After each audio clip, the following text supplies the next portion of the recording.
অবহেলিত সম্ভাবনার সাতক্ষীরা থমকে আছে অবকাঠামোর সংকটে। সঠিক পরিকল্পনায় বদলে যেতে পারে উপকূলীয় জেলা, মত বিশেষজ্ঞদের। দুর্গাপূজায় কোথাও নিরাপত্তার কোনো ঝুঁকি নেই, মন্তব্য স্বরাষ্ট্র উপদেষ্টার। সাম্প্রদায়িক সম্প্রীতির বন্ধন উন্নত হওয়ার প্রত্যাশা। রাবিতে চলছে শাটডাউন কর্মসূচি, শিক্ষক কর্মকর্তাদের মানববন্ধন। দুর্গাপূজার পরে রাকসু নির্বাচন চায় ছাত্রদল। ফরিদপুরে চিকিৎসকের অবহেলায় নববধূর মৃত্যুর অভিযোগ। পটুয়াখালীর হাসপাতালে বেড়েছে রোগীর চাপ, বারান্দায় চলছে চিকিৎসা। এবং চট্টগ্রামে গ্রীষ্মকালীন টমেটো চাষ করে লাভবান হচ্ছেন কৃষকেরা, পাচ্ছেন ভালো দাম, আগ্রহ বাড়ছে চাষিদের।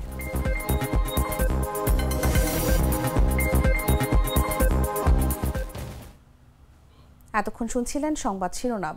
দর্শক, আমন্ত্রণ দেশ জুড়ে সংবাদে, সাথে আছি আমি তাসলিমা তিথি।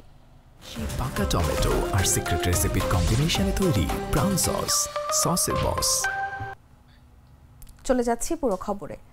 অর্থনীতি, ক্রীড়া ও প্রাকৃতিক সৌন্দর্যের সম্ভাবনাময় সাতক্ষীরা থমকে আছে অবহেলা আর অবকাঠামো সংকটে। ভাঙা বাঁধ, ভাঙাচোরা রাস্তা আর দুর্যোগের ক্ষত পেরিয়ে এগিয়ে যাওয়ার লড়াই চালিয়ে যাচ্ছেন এখানকার মানুষ। স্থানীয়দের দাবি, টেকসই বাঁধ, রেল যোগাযোগ, বিজ্ঞান ও প্রযুক্তি বিশ্ববিদ্যালয় এবং সুন্দরবন ঘিরে ইকো ট্যুরিজম গড়ে তোলা। অবকাঠামো উন্নয়ন আর সঠিক পরিকল্পনার মধ্য দিয়ে বদলে যেতে পারে উপকূলীয় এই জেলা, এমনটাই মত বিশেষজ্ঞদের। ফারিজুল ইসলামের রিপোর্টে বিস্তারিত।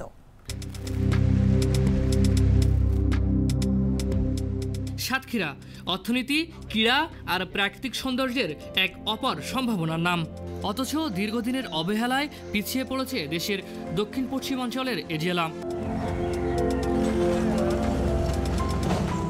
এই সড়কটি দেশের পর্যটকদের সুন্দরবনে প্রবেশের একমাত্র পথ, অথচ ভাঙা রাস্তা আর জনদুর্ভোগ এখানকার নিত্যসঙ্গী।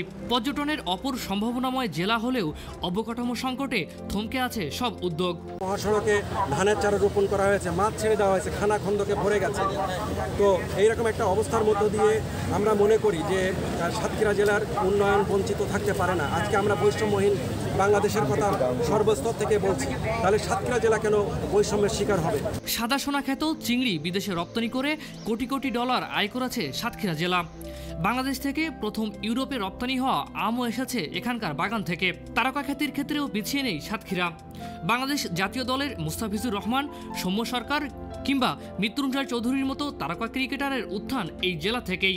নারী ফুটবলে বাংলাদেশ জাতীয় দলের অধিনায়ক আফিদা খন্দকারও সাতক্ষীরার সন্তান। সাতক্ষীরাবাসী 1947 সাল থেকে অবহেলিত এবং এই ছাত্র সমাজ এবং বর্তমানে সাতক্ষীরা চিংড়ি মাছ এবং আম, কুল এগুলো দিয়ে বৈদেশিক মুদ্রা অর্জন করে বাংলাদেশ সরকার। সেই টাকাগুলোই যদি সাতক্ষীরাবাসী উন্নয়নের জন্য কাজ করে, তাহলে আমরা সাতক্ষীরাবাসী অনেক উপকৃত হব। অবকাঠামো উন্নয়ন আর সঠিক পরিকল্পনার মধ্য দিয়েই বদলে যেতে পারে উপকূলীয় এই জেলা, এমনটাই মত বিশেষজ্ঞদের। ফারিজুল ইসলাম, জাগো নিউজ। এবছর শারদীয় দুর্গাপূজায় কোথাও নিরাপত্তার কোনো ঝুঁকি নেই বলে মন্তব্য করেছেন স্বরাষ্ট্র উপদেষ্টা মোহাম্মদ জাহাঙ্গীর আলম চৌধুরী। বলেন, এবারের দুর্গাপূজা ঘিরে সাম্প্রদায়িক সম্প্রীতির বন্ধন আগের চেয়ে আরও বেশি উন্নত হবে। সোমবার সকালে তিনি নারায়ণগঞ্জ শহরে শ্রী রামকৃষ্ণ মিশন আশ্রমে পূজা মণ্ডপ পরিদর্শন শেষে সাংবাদিকদের প্রশ্নের জবাবে এই মন্তব্য করেন। স্বরাষ্ট্র উপদেষ্টা বলেন, এবার সব ধরনের মানুষ যাতে মিলেমিশে উৎসব উদযাপন করতে পারেন, সরকার সেই ব্যবস্থা করেছে। সেই লক্ষ্যে ইতিপূর্বে দেশের সবগুলো পূজা উদযাপন পরিষদের নেতাদের সঙ্গে বৈঠক করা হয়েছে। প্রতিমা নির্মাণের শুরু থেকেই প্রতিটি পূজা মণ্ডপে নিরাপত্তা ব্যবস্থা নিশ্চিত করতে তাদের প্রতি নির্দেশনা দেওয়া হয়েছে। এইবার তাদের আয়োজন খুবই ভালো, এখানে কোনো ধরনের কোনো সমস্যা নেই এবং ডিসি মহোদয় আমাদের বললেন টোটাল এই পূজা ইসের জন্য কত লাখ দিতে হবে? টোটাল 32 লাখ টাকা দেওয়া হয়েছে এবং প্রতিটা মণ্ডপে 500 কেজি করে চাউল দেওয়া হয়েছে এবং এই পূজা যেন ভালোভাবে মানে উদযাপন করতে পারে এবং এটার যেন এটা কিন্তু একটা ধর্মীয় অনুষ্ঠান, এটার কিন্তু পবিত্রতাও একটা রক্ষা করতে হবে এবং এই সব ধর্ম মিলে যেন এখানে একভাবে কাজ করতে পারে এই ব্যবস্থা করা হয়েছে। রাজশাহী বিশ্ববিদ্যালয়ে উপাচার্য সহ শিক্ষকদের লাঞ্ছিত করার ঘটনায় কমপ্লিট শাটডাউন ঘোষণা করে মানববন্ধন করেছেন শিক্ষক কর্মকর্তারা। সোমবার বেলা 11টার দিকে বিশ্ববিদ্যালয়ের প্যারিস রোডে এই কর্মসূচি পালন করেন তারা। এদিন সকাল থেকে ঘোষিত মানববন্ধন শাটডাউন চলছে। মানববন্ধনে শিক্ষক কর্মকর্তারা বলেন, শনিবার বিশ্ববিদ্যালয়ে যে ঘটনা ঘটেছে তা বিশ্ববিদ্যালয়ের ইতিহাসে আগে ঘটেনি। এই ঘটনার বিচার না হওয়া পর্যন্ত তারা অবস্থান থেকে সরবে না। সোমবার সকাল থেকে বন্ধ আছে সব বিভাগের ক্লাস পরীক্ষা ও প্রশাসনিক কার্যক্রম। ক্যাম্পাস ঘুরে দেখা গেছে সকাল থেকে ক্যাম্পাস বেশ ফাঁকা, শিক্ষার্থীদের আনাগোনা নেই বললেই চলে। অধিকাংশ দোকানপাট বন্ধ রয়েছে। এর আগে পোষ্য কোটা নিয়ে উদ্ভূত পরিস্থিতি নিয়ে জরুরি সিন্ডিকেট মিটিং শেষে পোষ্য কোটা স্থগিত রাখার সিদ্ধান্ত নেয় প্রশাসন। সেই সঙ্গে শনিবারের ঘটনায় 5 সদস্যের একটি তদন্ত কমিটি গঠন করে কর্তৃপক্ষ। তবে সিদ্ধান্ত প্রত্যাহার করে দাবি আদায় না হওয়া পর্যন্ত রাজশাহী বিশ্ববিদ্যালয়ে কমপ্লিট শাটডাউন ঘোষণা করে কর্মকর্তা কর্মচারীরা। 25 তারিখে আসন্ন রাকসু নির্বাচন উপলক্ষে আমরা সকলে উৎসবমুখর পরিবেশে রাকসুর প্রচারণা করছিলাম, কিন্তু পোষ্য কোটাকে সামনে এনে বিশ্ববিদ্যালয়ে যে অস্থিতিশীল পরিবেশ তৈরি করা হয়েছে, সেখানে ছাত্র, শিক্ষক, কর্মকর্তা, কর্মচারী সকলেই পরস্পরের মুখোমুখি অবস্থানে রয়েছে, যা আমাদের কখনোই কাম্য নয়। রাকসু আমরা চাই, রাকসু দিতে হবেই। কেন্দ্রীয় ছাত্র সংসদ নির্বাচন কোনোভাবেই বন্ধ করা চলবে না, কিন্তু নির্বাচনের প্রাণ শিক্ষার্থীদের অংশগ্রহণ না হলে সেই নির্বাচন প্রশ্নবিদ্ধ হবে। এই ভোটের যে আমেজ ছিল, আমাদের যে একটা উৎসবমুখর পরিবেশ ছিল, সেই পরিবেশটা কিন্তু একদমই বিঘ্নিত হয়ে গেছে। কারণ দেখা যাচ্ছে যে আমাদের গতকাল থেকে যার সাথে দেখা হচ্ছে বলতেছে, ভাই সবাই চলে গেছে, সবাই চলে গেছে। এখন বর্তমানে আপনারা দেখতে পাচ্ছেন যে রাজশাহী বিশ্ববিদ্যালয়ে পোষ্য কোটাকে কেন্দ্র করে একটা অস্থিতিশীল পরিবেশ তৈরি হয়েছে। তারপর আমরা লক্ষ্য করছিলাম যে শিক্ষক, শিক্ষার্থীরা এবং কর্মকর্তারা একে অপরের। রাজশাহী বিশ্ববিদ্যালয় কেন্দ্রীয় সংসদ, হল সংসদ ও সিনেট নির্বাচন পূজার পরে চায় শাখা ছাত্রদল। সোমবার বিশ্ববিদ্যালয়ের পরিবহন মার্কেটের সাংবাদিকদের একথা জানান শাখা ছাত্রদলের সহসভাপতি ও রাকসু নির্বাচনে ছাত্রদল মনোনীত প্যানেলের ভিপি প্রার্থী শেখ নুরুদ্দিন আবির। তিনি বলেন, গেল 48 ঘন্টা আগে যে উৎসবমুখর পরিবেশ এবং ভোটার প্রার্থীদের আনাগোনা ছিল, সেটা এখন অনেকটা স্থবির হয়ে গেছে। সর্বোচ্চ ভোটার উপস্থিতি নিয়ে একটা সুষ্ঠু নির্বাচনের প্রত্যাশা জানান তিনি। আমরা দেখছি গত 48 ঘন্টা আগে আমাদের যে ক্যাম্পাসে যে উৎসবমুখর পরিবেশ এবং ভোটার এবং প্রার্থীদের আনাগোনা ছিল, সেটা কিন্তু এখন অনেকটাই স্থবির হয়ে গেছে। ভোটার নেই বললেই চলে, বেশিরভাগ স্টুডেন্ট আমাদের বাড়িতে চলে গেছে। তো আমরা চাই সর্বোচ্চ ভোটার উপস্থিতিতে উৎসবমুখর পরিবেশে একটি নির্বাচন। তো এক্ষেত্রে আমাদের যদি নির্বাচন কমিশন পুনরায় বিবেচনা করেন, শিক্ষার্থীদের এবং ভোটারদের উপস্থিতির কথা বিবেচনা করেন, তা সেই ক্ষেত্রে আমি বলবো আপনারা শিক্ষার্থীদের পালস বোঝার চেষ্টা করেন এবং নির্বাচনটা আমি চাই দুর্গাপূজার পরেই হোক। ফরিদপুর শহরের আরোগ্য সদন হাসপাতালে অপারেশনের কয়েক ঘন্টা পর লামিয়া আক্তার নামের এক নববধূর মৃত্যুর অভিযোগ উঠেছে। এ ঘটনায় একটি তদন্ত কমিটি গঠন করা হয়েছে। শনিবার বিকেলে এ ঘটনা ঘটে। এর আগে শুক্রবার দুপুরে হাসপাতালে ভর্তি হন ওই নববধূ। স্বজনদের দাবি, রোগীর যে চিকিৎসকের অপারেশন করার কথা ছিল, তিনি অপারেশন না করে অন্য চিকিৎসককে দিয়ে অপারেশন করা হয়েছে, যার কারণে তার মৃত্যু হয়েছে। এ বিষয়ে হাসপাতালটির পরিচালক অধ্যাপক ডাক্তার আসম জাহাঙ্গীর চৌধুরী টেটো বলেন, ডাক্তার রতন সাহাই অপারেশন করেছেন, অপারেশন সঠিকভাবেই করা হয়েছে, কোনো ভুল হয়নি, চিকিৎসকের অবহেলাও ছিল না। তার দাবি, অ্যানেস্থেসিয়া করার কারণে পার্শ্ব প্রতিক্রিয়ায় লামিয়া মারা গেছেন। রোগীকে অপারেশন করতে হলে অজ্ঞান করতে হবেই, সকলের শারীরিক অবস্থা এক হয় না। এ বিষয়ে ফরিদপুরে civil surgeon doctor Mahmudul Hasan জানান, এই ঘটনায় একটি তদন্ত কমিটি গঠন করা হয়েছে। প্রতিবেদন পেলেই প্রয়োজনীয় ব্যবস্থা নেওয়া হবে।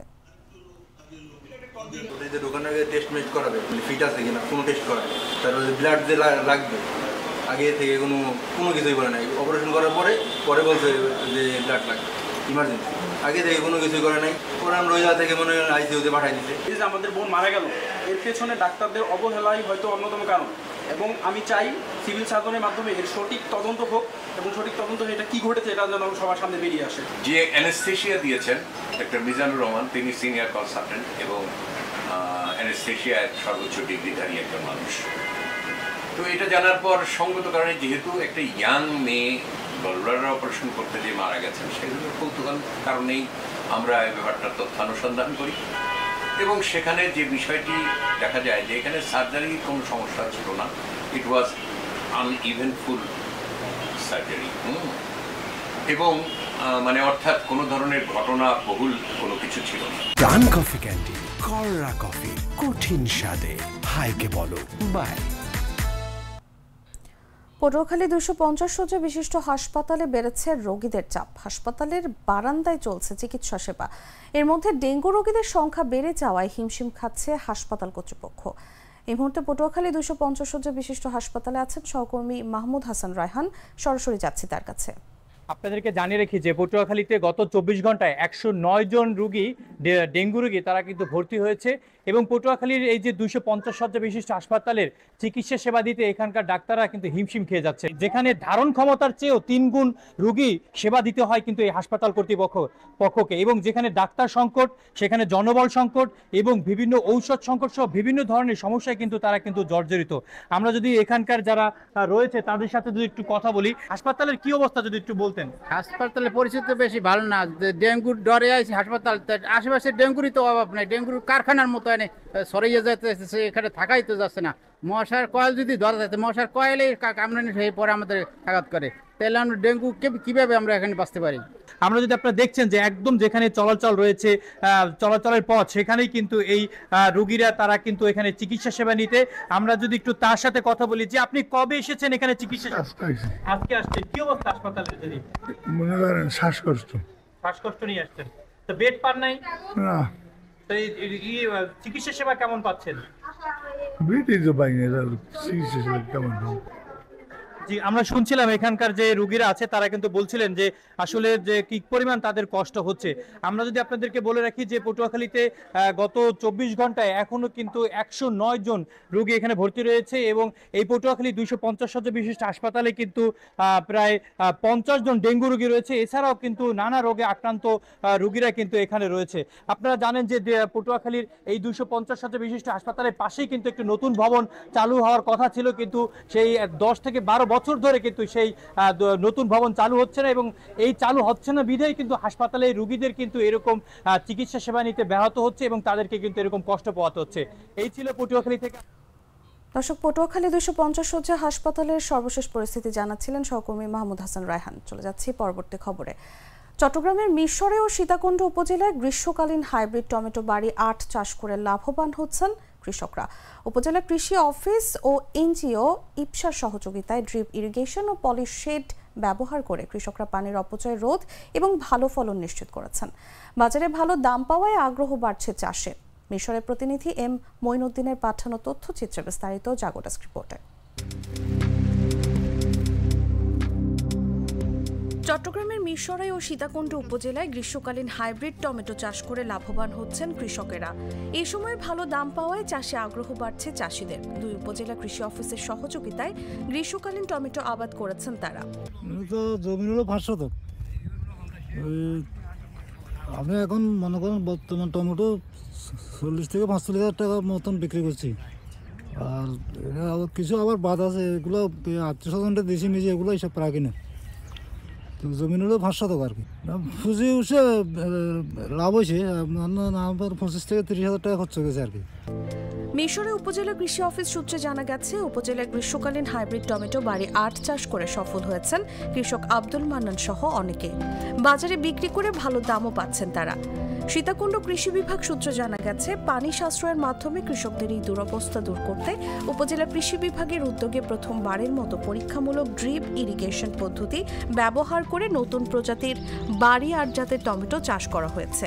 এরপরে জমিতে বেগুন লাগামু, বেগুন আর না কপি লাগামু না, এরা আমরা যে 3 বছর করি টমেটো ফলন গত সময় তো এবছর বাড়তেছে, গত সময় আবার তেমন লাভ হয় নাই। আবার ওই এর আগের বছর হয়েছে, মনে করেন সিমিজের রেটও ভালো হয়েছে, 100 টাকায় অনাবরত বিক্রি করছি, 120, 10, 100। গত সময় আবার বিক্রি করতে আর খেতে কম হয়েছে, গত সময় আবার 70, 80 টাকা, 50 টাকা পর্যন্ত বিক্রি করছি, আর এই বছর 100-এর নিচে বিক্রি করিনি। মিরসরাই উপজেলা কৃষি কর্মকর্তা প্রতাপ চন্দ্র রায় বলেন, মিরসরাই উপজেলা গ্রীষ্মকালীন টমেটো চাষের জন্য উপযোগী। সবচেয়ে ভালো করেছে হাজি ঈশ্বরাইয়ের কৃষক আব্দুল মান্নান, অন্যরাও ভালো করেছেন। গ্রীষ্মকালীন টমেটো চাষ বেশ লাভজনক, এ কারণে এ সময় টমেটো চাষের উদ্যোগ নেওয়া হয়েছে।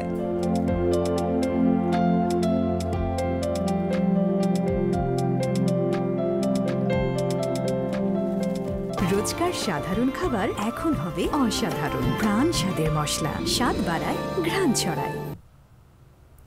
দিনাজপুরের নিউ মার্কেটের ছোট চায়ের দোকান জামাই টি স্টল দিয়ে যাত্রা শুরু সাইদুর রহমানের।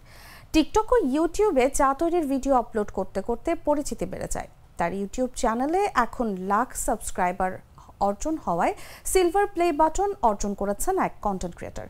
সিলভার প্লে বাটন অর্জনের আনন্দে সাবস্ক্রাইবারদের জন্য তিনি আয়োজন করেছেন ফ্রি চা উৎসব, যেখানে 9 মণ দুধের প্রায় 5000 কাপ চা বিতরণ করা হয়েছে।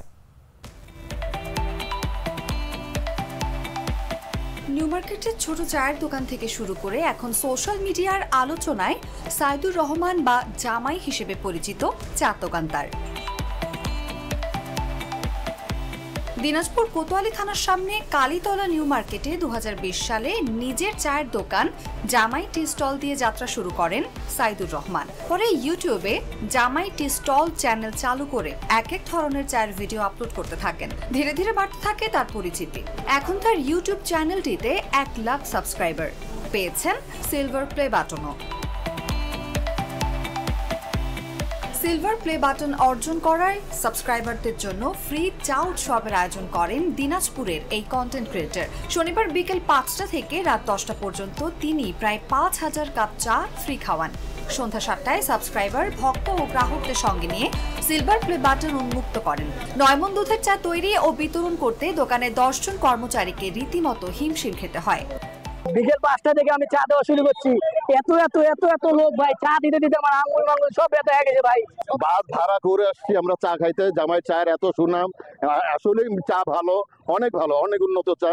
আমরা অনেক জায়গায় চা খাইছি, কিন্তু মানে জামাইয়ের মতন চা অন্য জায়গায় এত স্বাদ পাই না আমরা।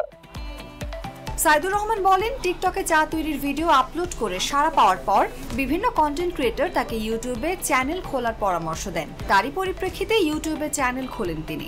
অনুপ্রেরণা ও সহযোগিতা করায় সকলকে কৃতজ্ঞতা জানান সাইদুর।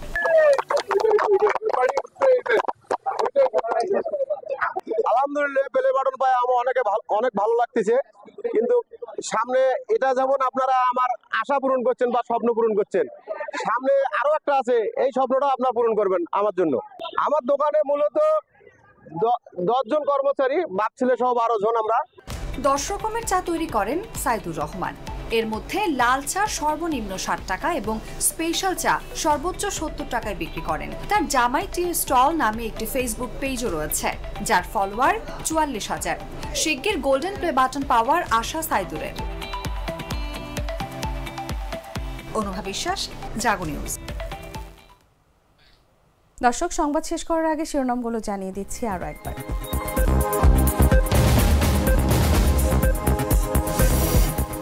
অবহেলিত সম্ভাবনার সাতক্ষীরা থমকে আছে অবকাঠামোর সংকটে। সঠিক পরিকল্পনায় বদলে যেতে পারে উপকূলীয় জেলা, মত বিশেষজ্ঞদের। দুর্গাপূজায় কোথাও নিরাপত্তার কোনো ঝুঁকি নেই, মন্তব্য স্বরাষ্ট্র উপদেষ্টার। সাম্প্রদায়িক সম্প্রীতির বন্ধন উন্নত হওয়ার প্রত্যাশা। রাবিতে চলছে শাটডাউন কর্মসূচি, শিক্ষক কর্মকর্তাদের মানববন্ধন। দুর্গাপূজার পরে রাকসু নির্বাচন চায় ছাত্রদল। ফরিদপুরে চিকিৎসকের অবহেলায় নববধূর মৃত্যুর অভিযোগ। পটুয়াখালীর হাসপাতালে বেড়েছে রোগীর চাপ, বারান্দায় চলছে চিকিৎসা। এবং চট্টগ্রামে গ্রীষ্মকালীন টমেটো চাষ করে লাভবান হচ্ছেন কৃষকেরা, পাচ্ছেন ভালো দাম, আগ্রহ বাড়ছে চাষিদের।